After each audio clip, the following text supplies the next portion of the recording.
حال شما تجربه جنگ دارید، شما جنگ جهانی دوم. ببینید آقای باشده، من به یه چیز ما چون جنگ جهانی دوم من بودم. خب بچه میخندی؟ جنگ جهانی دوم نبودی؟ شما بودی؟ من جوونم. خب مگه من چیم؟ شما هم بله من 77 سالمه ولی از شما جوانترم. میدونی چرا؟ چرا؟ برای اینکه خوب زندگی کردم. ما بد زندگی کردیم. 100% یکی زندگی شما دارین الان میکنی.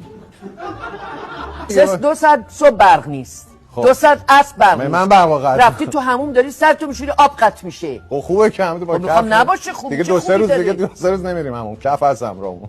خب برای همین که همه جا رو کثافت گرفته دیگه. آره دیگه.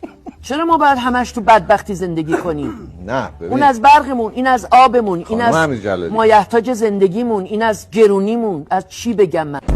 کار تبلیغاتی میکنید؟ برای زیبایی و نمیدونم برای پف صورت و برای پروتز چیز و از این حرفا من اهلش نیستم.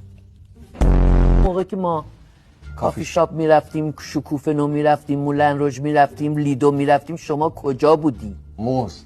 ها؟ موز؟ واقعا بالا درخت بودی. واقعا بالا درخت بودی. دورچی هم گوش میدید؟ دورچی چی؟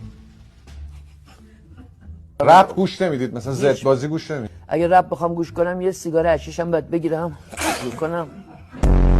الان در این بره از زمان به من میگن روسری باید سرت باشه. من نمیتونم بجنگم که. یوسف تیموری یه چیزی گفت که اونو ولش کن. اون مخش یه مثل خورده به جای دم جوبی چیزی خورده. من هر کی عکس بگیرید میشه دامادتون. البته خدا رو شکر که آقای علی دایی داماد من و مجید یاسر، احمد پورمخبر داماد من نیست. من به مجید یاسر دزد نمیدم، خانم دختر بدم. هم خودش خیلی خوبه، هم خانومش بسیار نازنینه. یه خورده خالی بند هست. خالی بند هست. به من که جرئت نداره خالی ببنده. اگه به من جرئت داره خالی ببنده، به قرآن اگه بتونه جلوی من خالی ببنده، آنی الهی به امید تو. الهی به امید تو. الهی به امید تو. زوج‌های هنری همیشه بفروش بودن دیگه. براد پیت و آنجلینا جولی.